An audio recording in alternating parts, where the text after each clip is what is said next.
السلام علیکم ورحمۃ اللہ وبرکاتہ۔ اللہم الہمنی رشدی وعصمنی شر نفسی، اللہم انفعنی بما علمتنی وعلمنی ما ینفعنی وزدنا علما، اللہم فقہنا فی الدین، اللہم فقہنا لما تحب وترضی۔ اعوذ باللہ من الشیطان الرجیم۔ 28واں پارہ سورہ حشر، آیت نمبر 11۔ اعوذ باللہ من الشیطان الرجیم۔ الم تر الی الذین نافقوا یقولون لاخوانہم الذین کفروا من اہل الکتاب لئن اخرجتم لنخرجن معکم ولا نطیع فیکم احدا ابدا وان قتلتم لننصرنکم واللہ یشہد انہم لکاذبون۔ کیا تم نے دیکھا نہیں ان لوگوں کی طرف جنہوں نے منافقت کی روش اختیار کی ہے؟ وہ اپنے بھائیوں سے کہتے ہیں، ان لوگوں سے جنہوں نے کفر کیا اہل کتاب میں سے، اگر تم نکالے گئے ہم ضرور نکلیں گے تمہارے ساتھ، ہم تمہارے معاملے میں کسی کی بات کبھی بھی نہیں مانیں گے۔ یہ اس کی وجہ کیا ہے؟ یہ بات یہ ہے کہ جب نبی صلی اللہ علیہ وسلم نے بنو نذیر کو مدینے سے نکلنے کے لیے، اس سے پہلے کہ رکوع میں پڑھ چکے نا کہ ان لوگوں سے کس طرح سے محاصرہ کیا گیا اور کس طرح سے ان لوگوں نے اس چیز پر راضی ہو گئے کہ ہم نکل جائیں گے، تو آپ صلی اللہ علیہ وسلم نے مدینے سے ان کو نکلنے کا 10 دن کا نوٹس دیا۔ 10 دن میں تم یہ کیا کرو گے؟ خالی کر دو گے قلعے اور یہ سارا جو بھی ہے تمہاری زمین اور وہ، اور ان کا محاصرہ شروع ہونے میں کچھ دن باقی تھے۔ تو عبداللہ بن ابئی اور مدینے کے دوسرے لیڈروں نے ان کو یہ پیغام بھیجا کہ 2000 آدمیوں کے ساتھ ہم تمہاری مدد کو آئیں گے، تم بالکل مت نکلنا۔ یعنی اللہ کے نبی صلی اللہ علیہ وسلم کی مخالفت سکھا رہے بنو نذیر کو کہ تم بالکل گھبرانا نہیں، ان لوگوں کی کوئی بات پر وہ نہیں ایگریمنٹ، یعنی کوئی تیار نہیں ہونا، اور ان سے بالکل نہیں ڈرنا، اور ہم آئیں گے تمہاری مدد کے ساتھ کتنے 2000 کا لشکر لے کر۔ وَإِن قُتِلْتُمْ لَنَنصُرَنَّكُمْ، اور اگر تم سے جنگ کی گئی تو ہم تمہاری مدد کریں گے۔ وَاللَّهُ يَشْهَدُ إِنَّهُمْ لَكَاذِبُونَ، اللہ گواہ ہے کہ یہ لوگ جھوٹے ہیں، اور واقعی جھوٹے ثابت ہوئے کہ جب ان کو نکالا گیا تو کوئی ایک بھی ان کے ساتھ نہیں گیا، اور جب ان کو پکڑا گیا تو کوئی ایک بھی ان کی مدد کے لیے نہیں آیا۔ یہ منافقین تو ہمیشہ جھوٹی قسمیں کھانے والے، اور وہ ان کی فطرت میں سے ہے جھوٹ بولنا اور دھوکہ دینا۔ منافقوں کی جیسے عبداللہ بن ابی اور اس کے ساتھیوں کی پول کھل گئی ہے اس آیت میں۔ انہوں نے بنی نذیر کے پاس کہلا بھیجا تھا کہ ہم تمہاری امداد کریں گے، اور اگر تمہیں جلا وطن کیا گیا تو ہم بھی تمہارے ساتھ نکل جائیں گے، اور اگر تم سے جنگ کی گئی تو ہم ہر قیمت پر تمہاری مدد کریں گے۔ اگر کوئی تمہاری مدد سے ہم کو روکنا چاہے گا تو ہم کبھی اس کی بات نہیں مانیں گے۔ لیکن اللہ نے اسی آیت میں انہیں کذاب ٹھہرایا، انہم لکاذبون، یعنی ان کا وعدہ قطعی جھوٹا ہے، ان کی نیتوں میں یعنی خرابی ہے ان کے دلوں کے اندر، تو یہ کہ وعدہ پورا نہیں کیا جائے گا۔ علاوازی یہ منافق ہے جو کہتے ہیں کہ کرتے نہیں ہیں، وعدے خلافی ان کی گٹھی میں ہے، اور زبان کے خلاف کرنا ان کی طبیعت ثانیہ ہے۔ اسی لیے اللہ نے فرمایا کہ اگر بنی نذیر سے جنگ کی گئی تو یہ لوگ لڑنے کے لیے ان کے پاس تک بھی نہیں آئیں گے۔ اتنی ہمت ان میں کہاں ہے، صرف زبانی وعدہ ہے، عملی میدان سے تو دور رہنے والے ہیں یہ لوگ۔ اور اگر بفرض محال میدان جنگ میں مسلمانوں کے مقابلے پر آ بھی گئے تو یہ ٹھہر نہیں سکتے ان کے سامنے، الٹے پاؤں بدحواس ہو کر بھاگ کھڑے ہوں گے، اور پھر ان کی حمایت نہ کی جائے گی۔ یہ مسلمانوں کو ایک مستقل بشارت ہے کہ تمہارے مقابلے پر کافروں کی امداد نہیں کی جائے گی۔ تو یہاں ان کے بارے میں اللہ سبحانہ وتعالیٰ نے بتا دیا کہ لئن اخرجوا لا يخرجون معهم ولئن قتلوا لا ينصرونهم ولئن نصروهم ليولن الادبار ثم لا ينصرون، یعنی اگر وہ نکالے بھی گئے تو یہ ان کے ساتھ نہیں نکلیں گے، اور اگر ان کو جنگ کرنا پڑے تو یہ ہرگز ان کی مدد نہیں کریں گے، اور اگر یہ مدد کو آئے بھی تو پیٹ پھیر کر بھاگ جائیں گے، شکست کھا جائیں گے، پھر وہ مدد نہ دیے جائیں گے۔ کون؟ یہود۔ تو یہاں پر ان کا وہ بتایا گیا ہے، کیونکہ اللہ سبحانہ وتعالیٰ، اللہ کے نبی صلی اللہ علیہ وسلم کو تو کوئی چیز کی خبر نہیں ہوتی تھی جب تک کہ اللہ سبحانہ وتعالیٰ آپ کو نہیں وحی کے ذریعے بتاتے تھے۔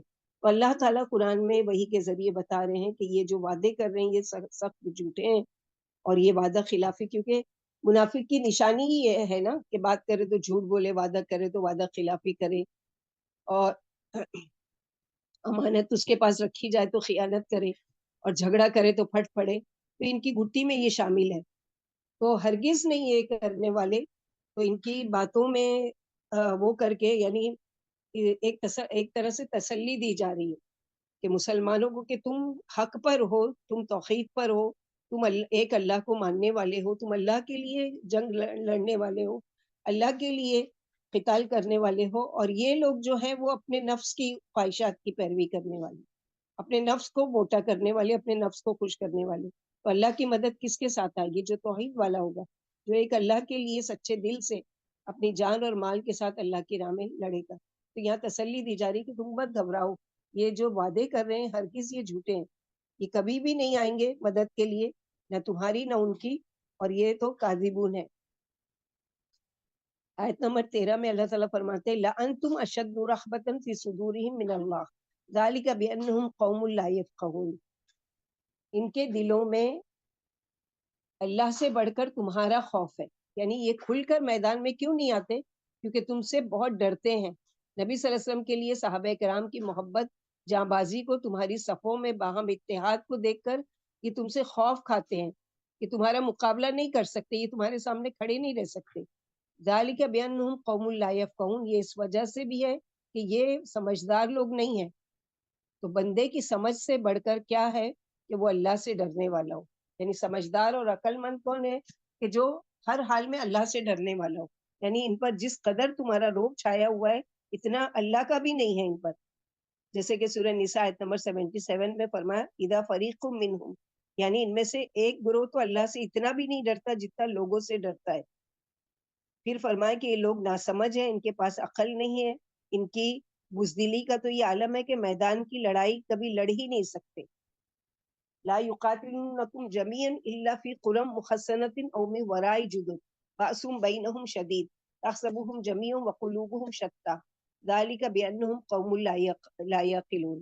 یعنی یہ اتنے ناسمجھ ہیں، ان کے پاس عقل ہی نہیں ہے، ان کی بزدلی کا تو یہ عالم ہے کہ میدان کی لڑائی کبھی لڑ ہی نہیں سکتے. اگرچہ سب متحد و متفق بھی ہو جائیں، مل جائیں ایک ساتھ بھی، البتہ اگر مضبوط و مستحکم قلعوں میں قلعہ بند ہوں یا مورچوں میں چھپے ہوئے ہوں یا دیواروں کے پیچھے ہوں تو کچھ مقابلہ کر بھی سکتے ہیں، ورنہ مقابلے پر آنے کا تو ان میں قطعی حوصلہ ہی نہیں ہے. قوم ہی بزدل و نامراد ہے، میدان میں اتر ہی نہیں سکتی. ان میں آپس میں بڑی زبردست پھوٹ ہے، بظاہر متحد معلوم ہوتے ہیں لیکن جدا جدا ہیں. جیسے کہ سورہ انعام آیت نمبر 65 میں اللہ تعالیٰ نے فرمایا وَيُذِيقَ بَعْضَكُمْ بَأْسًا، اللہ بعض کو بعض سے لڑائی کا ذائقہ چکھاتے ہیں. یعنی یہ اتنے بزدل ہیں کہ پیچھے سے تو آ کر وہ کر سکتے ہیں، تمہارے بارے میں برا بھلا بول سکتے ہیں، مسلمانوں کو یعنی لان تان کر سکتے ہیں، لیکن اگر ان کو جمع کیا جائے کہ آؤ اور وہ کر، جیسے سورہ آل عمران میں پڑھ چکے نا کہ جب ایمان والوں سے کہا گیا کہ آؤ اور قتال کرو، اور یہ وَإِذَا قِيلَ لَهُمُ آمِنُوا، اور منافقوں سے جب کہا گیا تو انہوں نے کیا کہا کہ اگر ہم لڑنا جانتے تو ہم ضرور تمہارے ساتھ چلتے. یعنی ہم تو بیٹھ رہنے والوں میں سے، یعنی ہم کو نہیں آتا لڑنا، جنگ کرنا اور یہ کرنا، تو ہم نہیں نکل سکتے. تو یہاں پر یہی بتائے گئے کہ لا یقاتلونکم جمیعا، یہ اکٹھے ہو کر کبھی تم سے لڑ ہی نہیں سکتے مگر صرف قلعہ بند بستیوں میں یا دیواروں کے پیچھے سے، کیونکہ بہت بزدل لوگ ہیں اس لیے کبھی بھی سامنے آ کر نہیں لڑیں گے. ان کی آپس کی جنگ بھی بڑی شدید ہے، یعنی آپس میں خود ہی پھوٹ پڑتی رہتی ہے ان کو. تم ان کو اکٹھا سمجھتے ہو، وقلوبہم شتیٰ، اور ان کے دل پھٹے ہوئے ہیں، یعنی آپس میں بھی نہیں ملتے، یہ ایک دوسرے سے بغض رکھتے ہیں، اور یہ مسلمانوں کے تو پکے دشمن ہیں.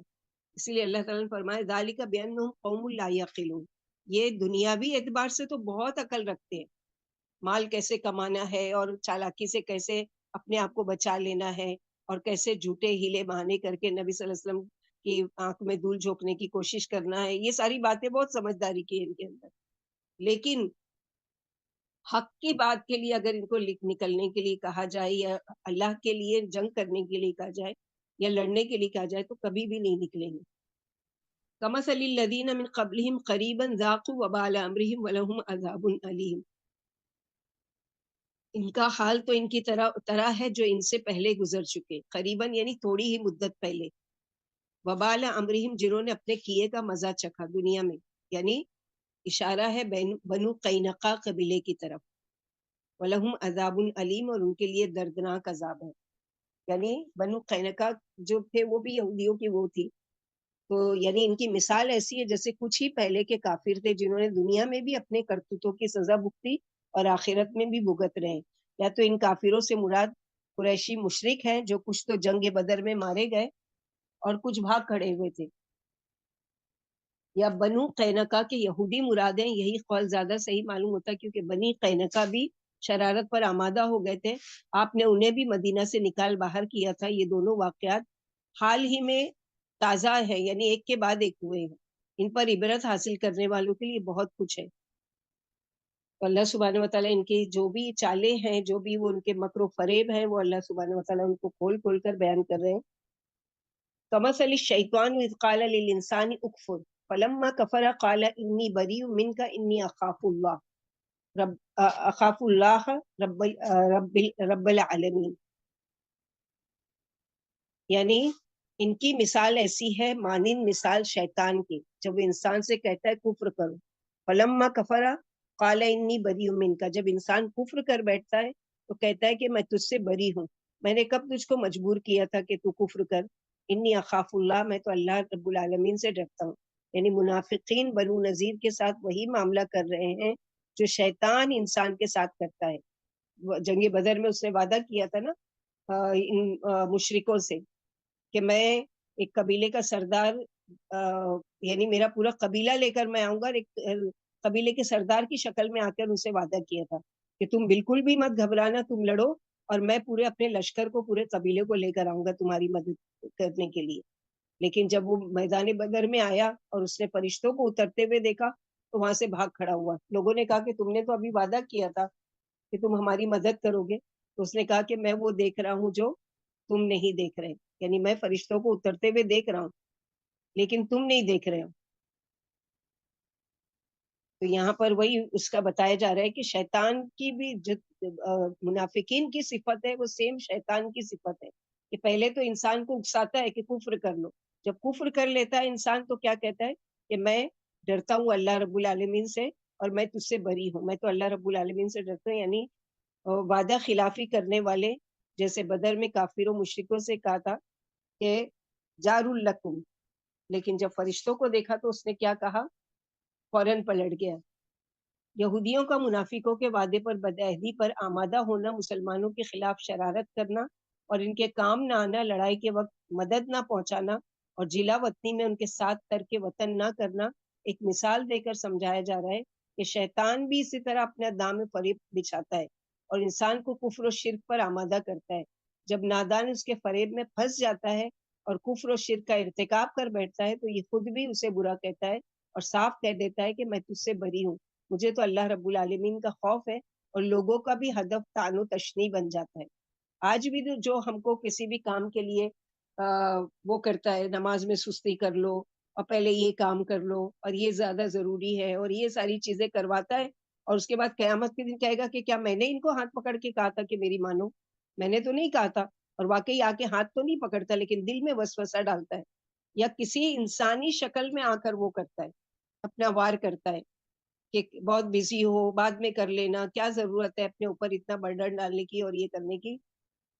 جیسے کہ ایک اسرائیلی روایت میں آتا ہے، ایک مثال دی گئی ہے شیطان کے اس کے واقعے کی، اور یہ صحیح ابن جریر میں ہے اس لیے اس کو بیان کیا جا رہا ہے، ورنہ اسرائیلی روایت کو بیان نہیں کیا جا سکتا. لیکن ایسی جو قرآن و سنت سے ٹکراتی نہ ہو، یعنی اس کے خلاف نہیں ہو. تو ایک اسرائیلی عابد نے 60 سال اللہ رب العالمین کی عبادت میں گزار دیے. شیطان ہر چند اسے اس راہ سے ہٹانا چاہتے، یعنی وہ عبادت میں اتنا لگا رہتا تھا، اتنا متقی اور پرہیزگار تھا کہ شیطان آ کے بار بار اس کو اس عبادت سے باز رکھنا چاہتا تھا، مگر یہ عبادت سے باز نہیں آتا تھا. شیطان بھی تنگ آ گیا تھا، یعنی کوئی وار میرا اس کے اوپر چلتا ہی نہیں، اب میں کیا کروں اس کے ساتھ.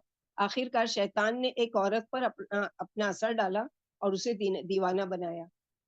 عورت کے بھائی بھی تھے. شیطان انسانی روپ میں اس کے بھائیوں کے پاس آ کر کہنے لگا کہ تم اپنی بیمار ہمشیرہ کو فلاں عابد کو کیوں نہیں دکھاتے. اسی طرح ہوتا ہے نا کہ فلاں کاہن کے پاس چلے جاؤ، دیکھو اس سے یہ علاج کر دو، دیکھو بالکل اچھے ہو جائیں گے، دیکھو وہ جو ہے اس سے معلوم کرو جا کے کہ یہ بیماری دور کیوں نہیں ہو رہی ہے، یہ تمہاری مشکل کیوں نہیں ہے. تو یہ سارے وسوسے جو ڈالتا ہے یہ کسی انسانی شکل میں آ کے کہ مثلاً کوئی گیا ہے کسی کاہن یا کسی نجوبی کے پاس اور اس کو وہاں جا کے اگر فائدہ ہو بھی گیا اور اس کا کام بن گیا تو وہ آ کے دوسروں کو بتاتا ہے، ہاں میں فلاں کے پاس گیا تھا، دیکھو اس کا یہ نمبر ہے، دیکھو اس کا یہ ایڈریس ہے، وہاں جا کر ایک دفعہ دیکھو تو صحیح کیسے تمہارا کام بنتا ہے، کیسے تمہارے لیے آسانیاں ہوتی ہے۔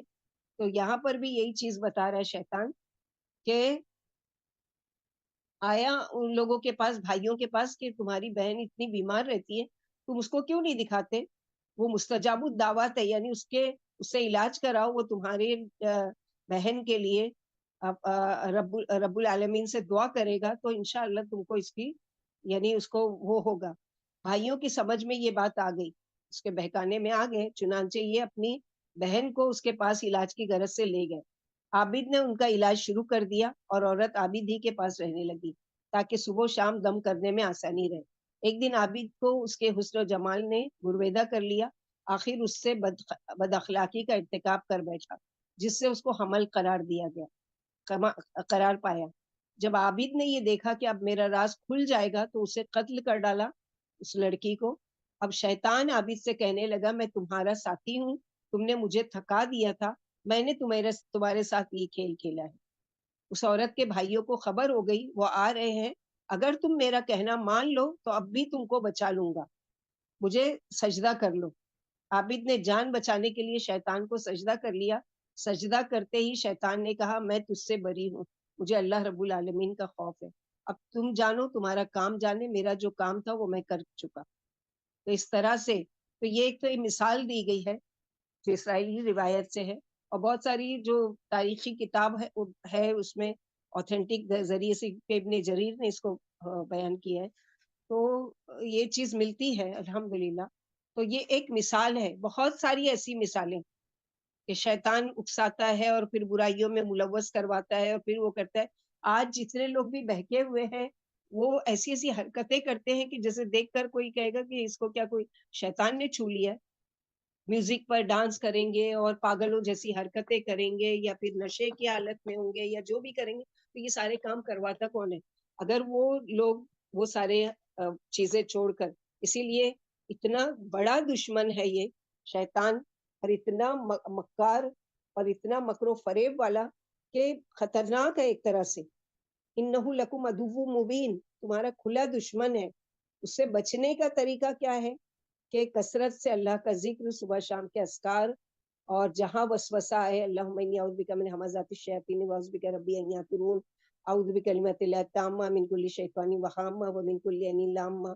اس کے علاوہ اعوذ باللہ من الشیطان الرجیم، بہت سارے، کیونکہ جتنی بھی خرابی اور بگاڑ کی جڑ ہے وہ یہ شیطان۔ لیکن یہ بھی نہیں کہنا چاہیے کوئی مثلاً ایسی کوئی حرکت کر رہا ہے تو یہ تو شیطانی حرکت کر رہا ہے، جیسے بچوں کو کہتے ہیں یہ تو شیطان ہے، بالکل نہیں۔ اسے خوش ہوتا ہے کہ ابن آدم کو دیکھو اس کو کیا ہو گیا ہے، اپنی اولاد کو میرے نام سے منسوب کر رہے ہیں۔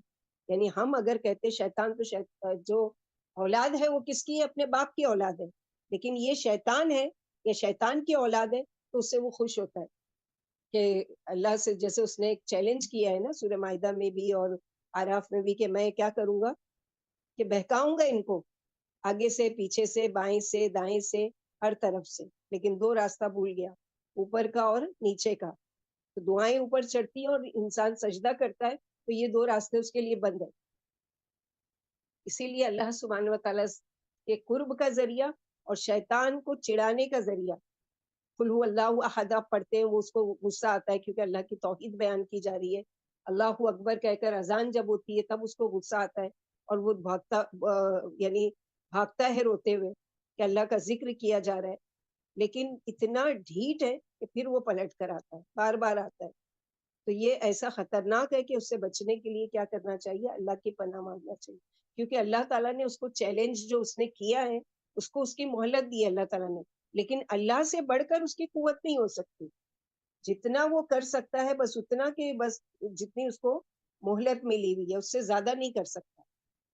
یہاں پر یہی بتایا گیا کہ شیطان کی مان کر چلنے والوں کا انجام کیا ہوگا؟ وَقَانَ عَاقِبَتَهُمَا أَنَّهُمَا فِي النَّارِ خَالِدَيْنِ فِيهَا، یعنی ماننے والا بھی اور جس نے اکسایا شیطان نے، ان دونوں کا ٹھکانہ کیا ہے؟ آگ میں۔ وَذَلِكَ جَزَاءُ الظَّالِمِينَ، اور یہ بدلہ ہے ظالموں کا۔ تو یہاں پر یہ جو بتایا گیا ہے کہ پھر ان دونوں کا انجام کیا ہوا، اور دونوں ہی جہنم میں جائیں گے، ہمیشہ دونوں اس میں رہیں گے۔ کون؟ شیطان اور انسان، جو شیطان کے دھوکے میں آ جاتا ہے، مارا جاتا ہے، اور یہی بدلہ ہے ظالموں کا۔ مومن ایسا نہیں ہوتا، وہ کیا کرتا ہے کہ اس کے وسوسے کو، اس کے چالوں کو وہ فوراً پہچان جاتا ہے، اور اس کے ذریعے سے کیا ہے، وہ اپنے ایک مضبوط قلعے میں آ جاتا ہے، اذکار کے ذریعے یا اللہ تعالیٰ کو پکار کر یا اللہ سے پناہ مانگ کر، اللہ کی پناہ میں آ کر وہ الرٹ ہو جاتا ہے۔ ایک مومن کا حال یہ ہوتا ہے کہ وہ الرٹ ہو جاتا ہے کہ مجھ سے یہ جو کام کروا رہا ہے یہ ضرور اس کی چال ہے، اللہ تعالیٰ مجھے اس سے محفوظ رکھے۔ تو اس طرح کے وہ چیز ہوتا ہے، لیکن جو اس کے بہکاوے میں آنے والے ہیں وہ بہک جاتے ہیں، یہاں تک کہ کفر کر بیٹھتے ہیں اور کفر کی حالت میں مر جاتے ہیں، اور جب جائیں گے جہنم میں تو وہ تو چاہتا ہی ہے کہ میں اکیلے نہیں جاؤں۔ لَأَمْلَأَنَّ جَهَنَّمَ مِنَ الْجِنَّةِ وَالنَّاسِ أَجْمَعِينَ، اللہ تعالیٰ نے پہلے ہی کہا ہے کہ ہم جنوں اور انسانوں سے جہنم کو بھرنے والے ہیں، تو یہ تو چاہے گا کہ میں اکیلا کیوں جاؤں، بلکہ میرے چیلے اور میرے ماننے والے جتنے بھی زیادہ تعداد میں لوگوں کی جہنم میں لے کر جاؤں۔ اسی لیے وہ جہنمیوں والی کام کرانے کی کیا ہے، لوگوں کو اکساتا ہے اور وہ کرواتا ہے۔ اگر ایک انسان متقی پرہیزگار بھی ہے، اللہ سے ڈرنے والا بھی ہے، وہ اپنے آپ کو اللہ کی پناہ میں بھی دیتا ہے، تو سامنے سے کسی کے دل میں ڈالتا ہے تم اس سے لڑو، تم اس سے جھگڑا کرو، تم اس کو باتیں سناؤ، تم وہ کرو تاکہ وہ پلٹ کر گئے، پھر جھگڑا بڑھے۔ یہ ساری چالیں ہیں شیطان کی۔ لیکن ایک جو، اسی لیے قرآن جو ہے ہم کو بہت ساری تعلیم دیتا ہے، اس سے بچنے کے طریقے بھی بتاتا ہے، اور اس کے یعنی جال میں پھنسنے سے نکلنے کے بھی راستے بتاتا ہے۔ اللہ تعالیٰ ہم سب کو شیطان کے مکر و فریب سے محفوظ رکھے۔ اسی لیے چھوٹے بچے، ان پر بھی وار کرتا ہے۔ بعض دفعہ دیکھتے بچے اتنے اچھی حالت میں کھیل رہے ہوتے ہیں اور اتنا چڑچڑاپن، اتنی بدتمیزی، اتنا رونا دھونا اور یہ ساری چیزیں مچاتے ہیں۔ تو اللہ کے نبی صلی اللہ علیہ وسلم نے تو پہلے ہی بتا دیا، اپنے نواسوں کو پناہ میں دیتے تھے، اعوذکما بکلمات اللہ التامہ من کل شیطان وہامہ ومن کل عین لامہ۔ بچے ابھی چھوٹے سے ہیں، ان کو بھی پیدائش کے ساتھ کچوکے لگاتا ہے، تیری اور میری دشمنی پکی۔ تو بچے ابھی خود پڑھنے والے نہیں ہیں، تو ان کو اللہ کی پناہ میں دو، اپنی طرف سے دعائیں کر کے۔ جب وہ سمجھدار ہو جائیں، بولنے کے قابل ہو جائیں، قرآن پڑھنے کے، تو ان کو دعائیں سکھاؤ کہ صبح شام کے اذکار میں یہ دعا پڑھو اور یہ کرو، اس طرح سے اللہ کی پناہ میں آؤ۔ اللہ تعالیٰ ہم سب کی حفاظت کرے مردود کے مکر و فریب سے۔ اور موت کے وقت بھی آ کر یہ جو وسوسہ ڈالتا ہے اور کہتا ہے کہ سکرات کا جو ٹائم ہے وہ اتنا تکلیف دہ ہے کہ ایک بار بس آنکھ جھپک کر، منہ سے نہیں بول سکتے، آنکھ جھپک کر کہو کہ میں نے تیری بات مانی، میں تمہاری یہ مشکل آسان کر دوں گا۔ حالانکہ مشکل آسان کرنے والے کون ہیں؟ اللہ سبحانہ و تعالیٰ کی ذات۔ وہ تو دشمن ہے، وہ تو کفر کرواتا ہے۔ تو یہی ہے، قیامت کے دن انکار کرے گا کہ میں نے تھوڑی کروایا تھا ان سے، میں نے تھوڑی کہا تھا، انہوں نے خود میری بات مانی تھی۔ تو یہ ایسا پکا دشمن اور ایسا مکر و فریب والا ہے کہ اللہ تعالیٰ کی پناہ، اللہ تعالیٰ ہم سب کو اس سے حفاظت کرے، آمین یا رب العالمین۔